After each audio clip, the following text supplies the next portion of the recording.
If you want to buy a book online, at this point pretty much everyone goes to Amazon.com, right? If you want to buy shoes, Zappos, domain name, GoDaddy, a one-way flight to Brazil, Kayak.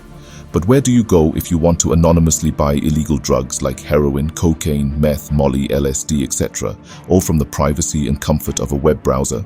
Well, up until 3:15 p.m. on Wednesday, October 2nd, for all these illicit purchases and more, you could have gone to a website called Silkroad. What happened at 3:15 p.m.?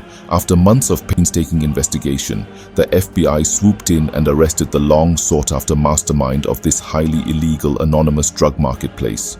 Who was this mastermind? Was it a secretive Russian hacker living in Moscow, a Chinese internet tycoon operating from a private yacht in international waters? Actually, it was a 29-year-old American named Ross Ulbricht who operated most of his empire out of a San Francisco coffee shop.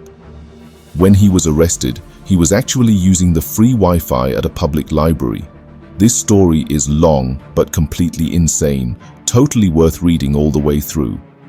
In case you need some teasers, this story involves billions of dollars worth of drug transactions, an enormous illegal fortune made entirely out of bitcoins, fake passports, and even a couple of hitmen. Silkroad was founded in 2011 as an underground marketplace where internet users could buy, sell, and trade illegal drugs anonymously. The reason it worked was because Silkroad required every potential buyer and seller to use a routing service called Tor. When someone uses Tor, their IP address, geographic location, is encrypted several times over, then routed all over the world to dozens of locations. Using Tor, someone could be sitting in Los Angeles, but would be tracked as a zipping line that appears then disappears from one location to the next instantaneously. Tor was originally invented by the US Navy to help mask top-secret messages. It has lots of legitimate uses like maintaining a journalist's anonymous sources or keeping a business meeting extra private. Unfortunately, Tor is also perfectly suited for keeping illegal transactions totally untraceable and anonymous. That's where Silkroad came in and thrived. When it was up and running, there wasn't much of a difference between Silkroad and eBay or Craigslist. It was a website where buyers and sellers met to exchange money for goods and services.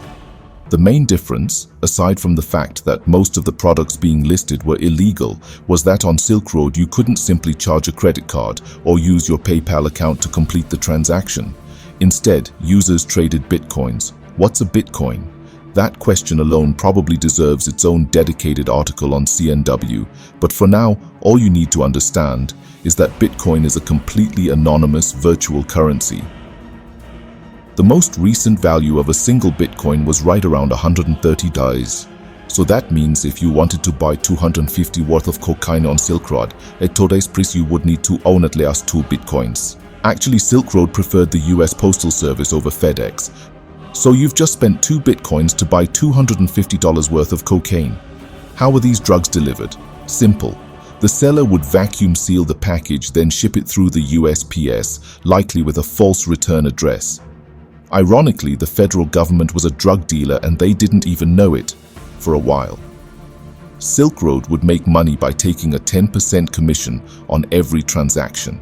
It has been estimated that prior to being shut down, Silkroad was responsible for more than half of the daily trading volume of bitcoins around the world. It turns out the FBI had been trying for over a year to unmask the mastermind of Silkroad, who they only knew by the internet handle Dread Pirate Roberts. The FBI spent thousands of hours scouring the internet, trying to find traces of his potential real identity. Unfortunately for Dread Pirate Roberts, this internet mastermind made a few very crucial errors. First off, he accidentally used his real name and personal Gmail address on at least 2 occasions when posting in online forums to ask questions about working with Tor and to advertise Silkroad. The FBI was then able to subpoena some very valuable information from Google and another technology firm that ran what is called VPN software, which was supposed to help keep Ulbricht anonymous.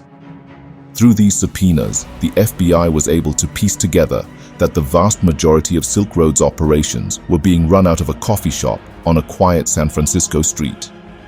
Agents then began to track Ulbricht back and forth to the coffee shop. Here's where the story gets completely insane. According to the indictment documents filed today in New York, the FBI was able to determine that over the last 2 years, Silk Road processed $1.2 billion worth of transactions. In other words, 9.5 million bitcoins have flowed back and forth between Silk Road buyers and sellers. What does that mean for Ross Ulbricht personally? Over that same time period, the FBI determined that Ulbricht collected some 600,000 bitcoins in the form of his commission. The price of bitcoins dropped sharply in the wake of Ulbricht's arrest. When bitcoins hit an all-time peak value in April 2013 of $266 per coin, his virtual collection was worth $160 million. To give you some idea of how insane the market for bitcoins has been recently, in the fall of 2011 when Silk Road was founded, a single bitcoin was worth just $2. Just to reiterate, 29-year-old Ross Ulbricht earned nearly $80 million in commissions for maintaining and operating Silk Road over the last 2 years. And the story gets crazier. As if operating a billion-dollar illegal online narcotics marketplace wasn't bad enough, the FBI alleges that Ulbricht hired at least 2 hitmen over the last 12 months to murder people who were threatening Silk Road and his own personal anonymity.